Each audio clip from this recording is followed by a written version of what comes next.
Welcome to Navigating a Broken Vessel. I'm Dave Harris, and I want to welcome you to this episode where we're going to talk about bullying. Now, one of the things that a lot of people don't know about me is that I was bullied quite a bit when I was in middle school. And also, when I was in middle school, I bullied people. So that's the thing about it is you think about a bully as just being like a jerk face kind of a person. But I actually was a person who was bullied and also did some bullying. And I'll talk about how that worked within this episode. And I want to finish talking about some of the things that we can learn from the scriptures, what we can learn from church leaders as well about bullying. I am not going to be prescriptive. I'm not going to tell you what you need to do. I'm not going to tell you what I think you should do. I'm just going to give you some experiences that I've had in my life, maybe that can help you to make some decisions. Maybe you can feel the Spirit and the Spirit can direct you in things that you might want to go through. Now, as far as my bullying experience, I can tell you that I was kind of an interesting child. I could tell you that when I was in kindergarten, I took the bus to school. Now, I grew up in Southern California.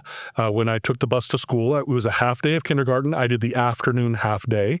And so I went to kindergarten on a smaller bus. We got off. We did our kindergarten for about 2 hours, 3 hours, whatever it is that kindergartners go. And when it came to the end of the day, I got out of school at the same time the rest of the children who went to the elementary school got out of school as well. And I remember the first time that I ever needed to go get on the big bus to be taken home, I was not familiar with how buses work. There were all these other kids on the bus, sixth graders, right? Scary people. These sixth graders, they were like huge, right? I'm just this little kid, I'm a kindergartner. But I got on the big bus. I swear, I think each step of the big bus was actually taller than I was at the time. And so I got on the big bus. I sat on the big bus and off we went. Now, I was told the bus number. I knew the bus number, so I knew that I had gotten on the right bus. But the bus did not go to my house. It started going in a different direction. It started going to a totally different neighborhood. And I thought, I have made a mistake. I need to get on the correct bus. This is not good. A little kindergartner, 5 years old, I guess, at the time, getting on the wrong bus. So we went over to this other neighborhood. Actually, the neighborhood was called the Colony. That's probably why I said that. But yep, the neighborhood. And I was probably, 3/4 of a mile away from my house, maybe a mile away from my house, something like that. Not too far away, but for a 5-year-old who's got little tiny legs, yeah, probably a pretty far distance away. I noticed the bus was going to this location, so I got off the bus at the first stop. I thought, I got on the wrong bus. I know how to get home. I knew where we were. I knew how to walk home. I thought, I'm just going to get off the bus. I'm going to start walking home. I get off the bus. I start walking home. Now, the thing is, in between the Colony, which is the neighborhood where I got let off on the bus, and then kitty corner to that was the neighborhood in which I lived. But there were two very, very large, busy streets that divided both of these. So kitty corner, you can imagine now across both of these busy streets. So what I needed to do is I needed to not only walk along the sidewalk next to one of these busy streets, but I would need to get off of the sidewalk into the street at a crosswalk at the intersection of these two busy streets. So I knew it. I was 5 years old, but I was smart. I pushed that button. I said, yeah, I'm ready to go. Let's go ahead and do it. As I'm waiting there for the light to turn green for the little walk, back in those days, it actually said the word walk, waiting for that to show up so that I could walk across the street. A couple of older women got into they were there in the car. They pulled up right in front of me. They said, are you lost? I said, no, I'm just going home. 5 years old, right? They actually said, well, let's give you a ride. So I got in the car with these two older women. Luckily, they took me home. But that's the kind of kindergartner I was, right? That's the kind of boy I was, kind of like, hey, I'm going to do my own thing. I'm not so smart in the ways of the street, if you want to think of it that way. So maybe I'm the book smart kind of a guy, but not the street smart kind of a guy. And that's something that's happened to me my entire life. Now, once I got into first grade, I'm like, okay, I got this stuff figured out, knew how to take the bus, everything was good. Also, I learned that I could actually walk home from the elementary school. My mom let me do that. I could even ride bikes, things like that. So my first bullying experience, when I first was bullied, was actually in first grade, walking home from the school. I got just off the school property at a crosswalk that I would need to cross in order to get home. And at the crosswalk was this sixth grader. Dude, those sixth graders are they're so mean. They're so huge. They're so big. They're tough. This guy's name was Corey. And he just loved to give the little kids like me what we used to call back then Indian burns. If you're not familiar with an Indian burn, or at least what it's called, I totally get it. It's probably not the best thing to call it these days. But in those days, right, it was an Indian burn. What would happen is he would take his hands on my forearm and he would squeeze and pull the skin apart on my forearms with his hands. And it hurt like the dickens. It did not feel good at all. And so this guy, for some reason, he just felt like it was a fun thing to wait at the crosswalk that I had no way of going around. I had to go to this crosswalk. He would wait there every day after school and give me these Indian burns. And then he would just let me go. So I don't know what that's all about, but that was my first experience with bullying. And I don't even know what happened with it. I don't know if my parents did anything. I have no idea, but it was kind of like, yeah, Corey's over at the crosswalk. He's giving me Indian burns, that kind of a thing. Now, back in those days, I know that it was common for parents, dads especially, to say, hey, you gotta, why don't you just belt that kid in the face, right? I tell you what, when you're like 5 years old and you got a sixth grader who's more like 11, 12 years old, that's a little bit tougher to do. But as time went on, you'll actually find that I got into middle school, so I was now the bigger guy, 7th grade, 8th grade, something like that. I could fight back if I wanted to. But I was still socially awkward. I still was afraid of people. I still had, looking back, I had social anxiety. Didn't really realize it at the time. My elementary school years were fine. I felt like I got along with people. I had friends in elementary school, things like that. When I got into middle school, in order to get to the middle school, there were 2 really long ways of getting there, and then there was a really short way of getting there. But the short way required scaling 2 chain link fences that separated a set of railroad tracks from the rest of the world. So 1 chain link fence on one side of the tracks, 1 chain link fence on the other side of the tracks, and then there were a couple of large block walls, like cinder block style cement walls that we also had to scale. And so every day, in order to take this shortcut, me and a couple of people that I had known from elementary school, we would take this route every day. We'd go over 1 block wall, we would scale the chain link fence, go over across the railroad tracks, scale the other chain link fence, scale 1 more block wall, and then we would go to our middle school. I used to walk with these friends, quote unquote, every morning, and actually I would even sometimes walk with them home. But during the school day, I never really hung out with them. I was scared. I was awkward, things like that.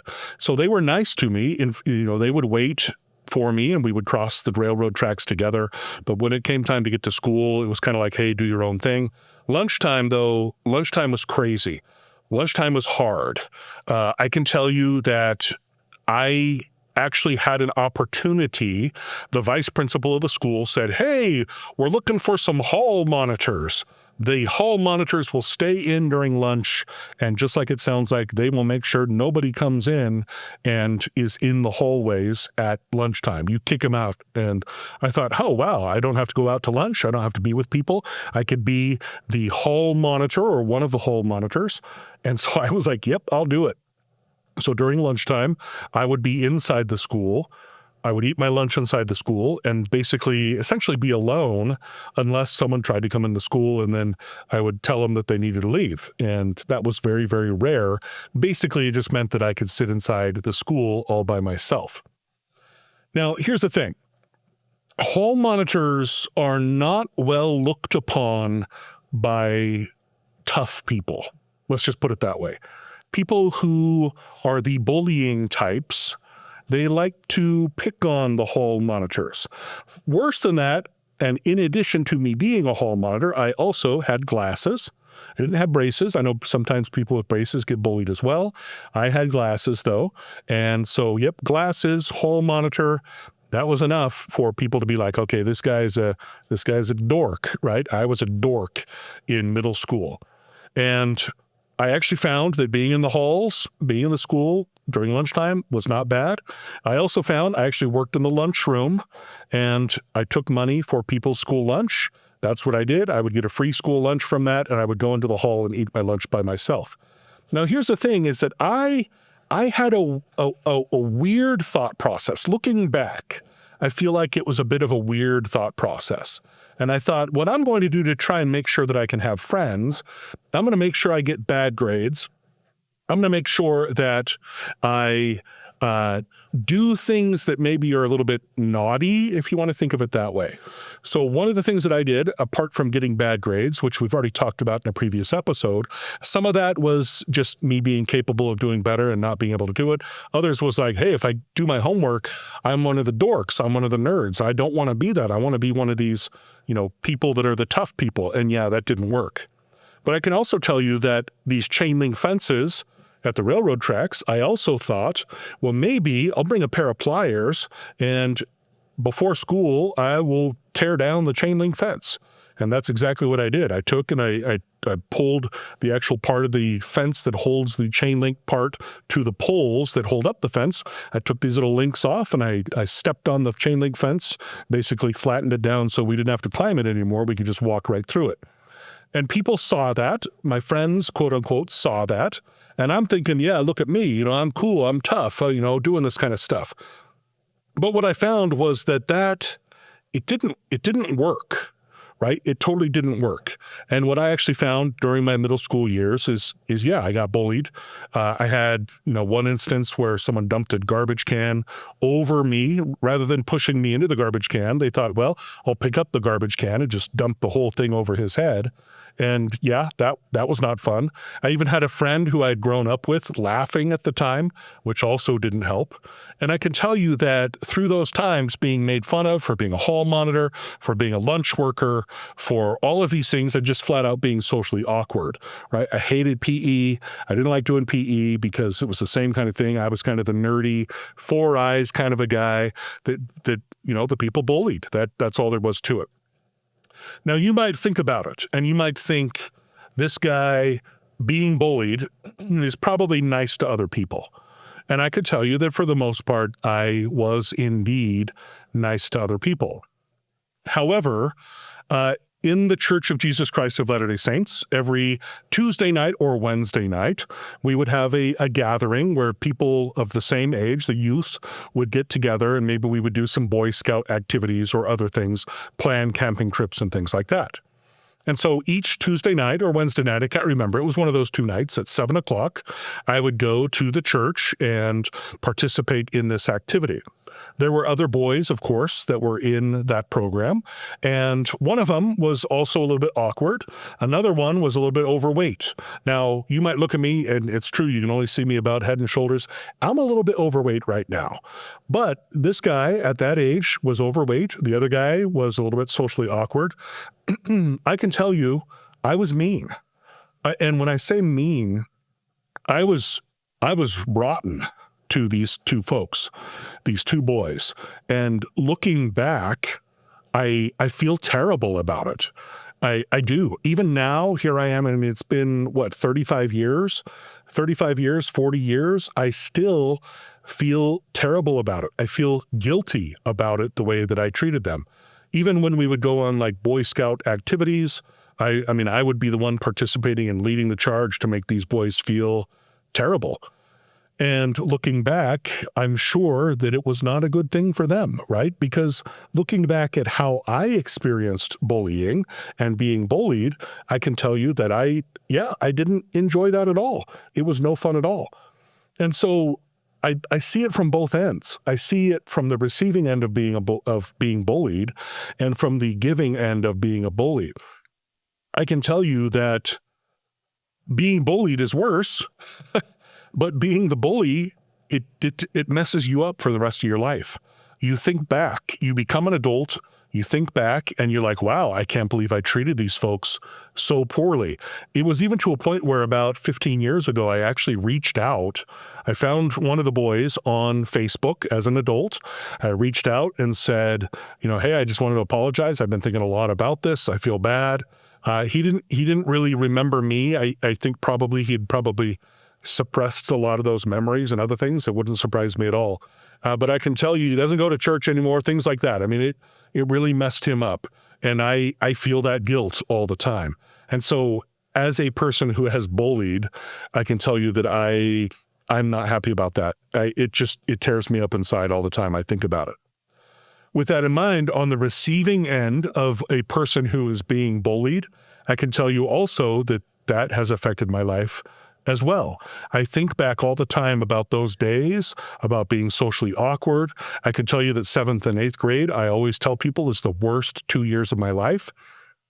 It was hard. Now, here's the thing.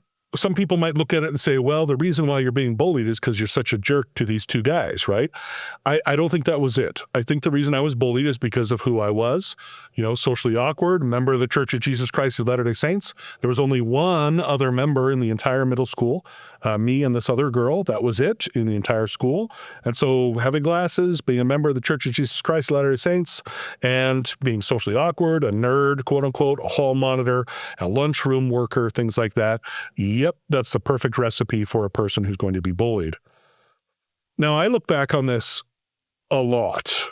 I do. And I can tell you that it was tough. Now, I don't have a solution for this.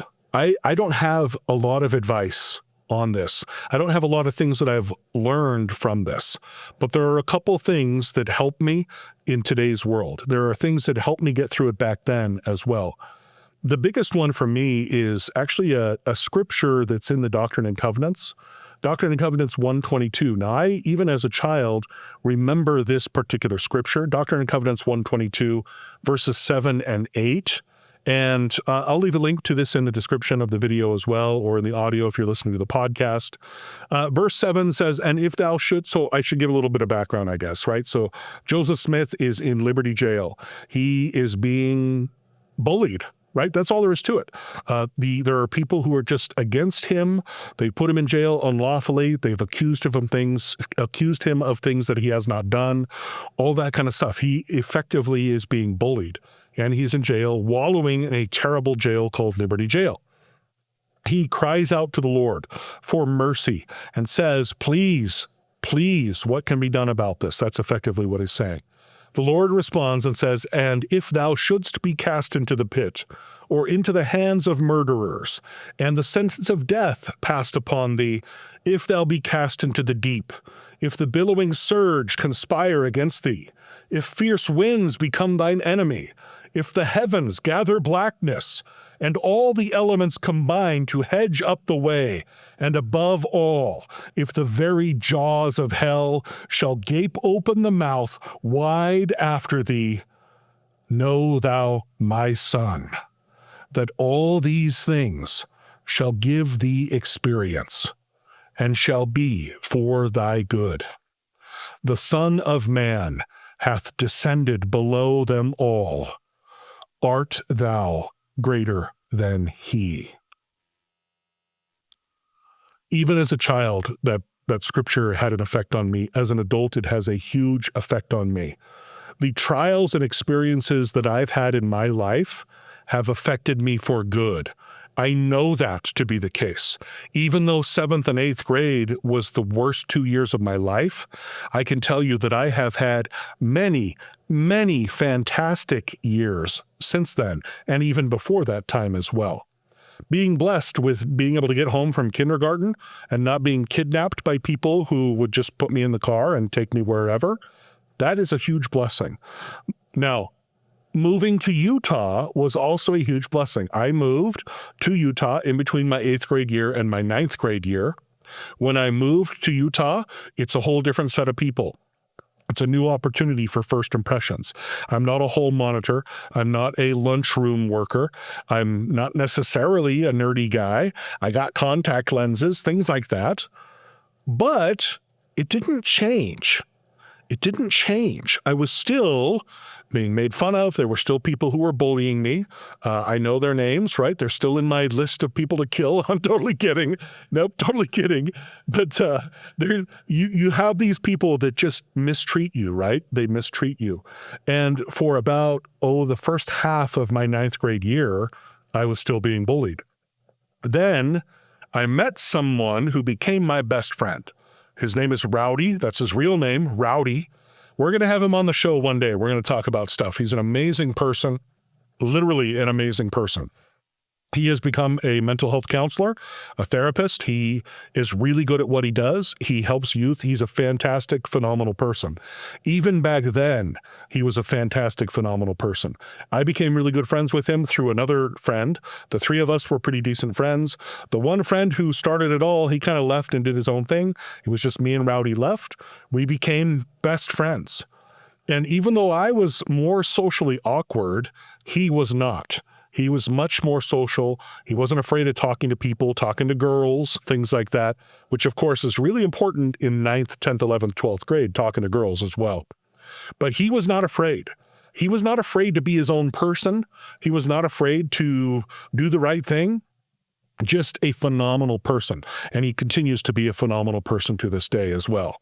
My life changed because of Rowdy. Rowdy is the reason why I was able to get out of this funk, get out of this bullying and other things. And so for the last half of my 9th grade year, 10th grade, 11th grade, 12th grade, things were good. I became the kind of person who could talk to people. What's fascinating about it, though, looking back, if I was in a class where I didn't really know people, I would go right back into that kind of shutdown mode, kind of like, where's my hall? I should be monitoring it right now. And I would kind of sit there in the class hoping no one would talk to me, which was weird because then lunchtime, whatever, I would be like the most outgoing person ever. But still, those social anxieties kept with me. So it's not that anything went away. It's not that anything changed. It was just that I had a different friend who was a fantastic friend. I've heard it said before, and maybe you've heard this before, you show me your friends, I will show you your future. That is true with regard to Rowdy. My parents, I remember, and everybody asked the same question. They would say, is this Rowdy a rowdy person, right? Because of the name, right? So they were always like, oh, what kind of a guy is this Rowdy, right? And I'd say, no, he's a great person. It's awesome stuff. Maybe we would ditch school every once in a while and go down and get a cool beverage at the local convenience store.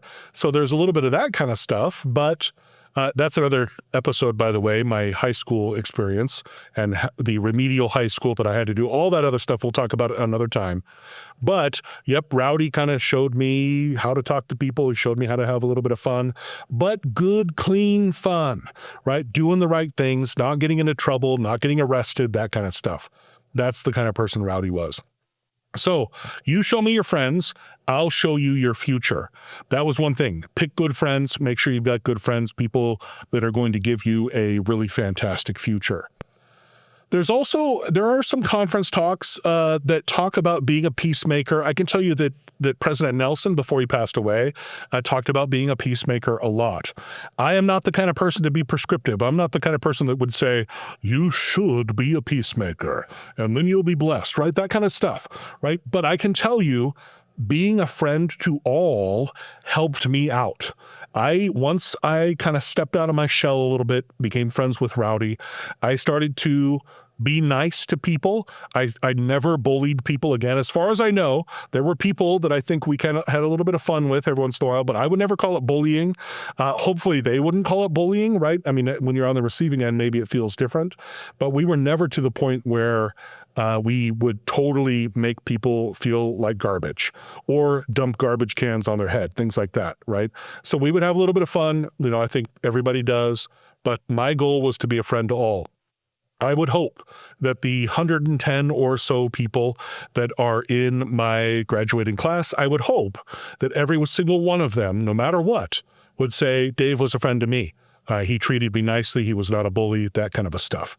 That is what I learned from these experiences, right? So when it says in the Doctrine and Covenants, know thou my son, that all these things shall give you experience and shall be for your good, that is exactly what I feel. So now here I am 35 years later, giving you opportunities to hear about my experiences, things that I went through in my life, things that I hopefully learned from.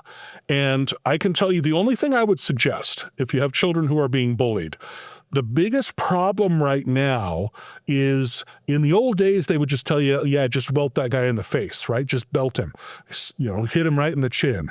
That'll show your bully, right? You can't do that anymore.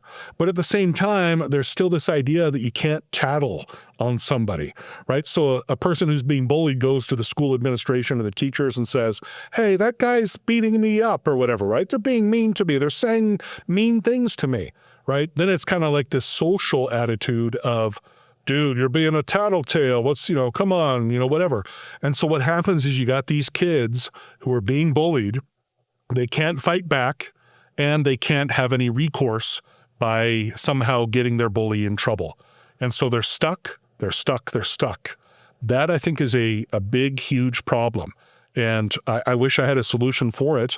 My hope is that as parents, maybe we could do something about it and make some kind of change. Otherwise, they start, it becomes really, really bad. With that in mind, to sum up, bullying, yes, it's true. It's not good.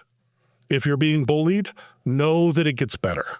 I swear it gets better. There's a Rowdy out there for you. I promise there's a Rowdy out there for you. If even as an adult, you got people who are being mean to you, right? I mean, change it up, change your experience, right? Do things to make things better for yourself, maybe a new job, whatever it might be.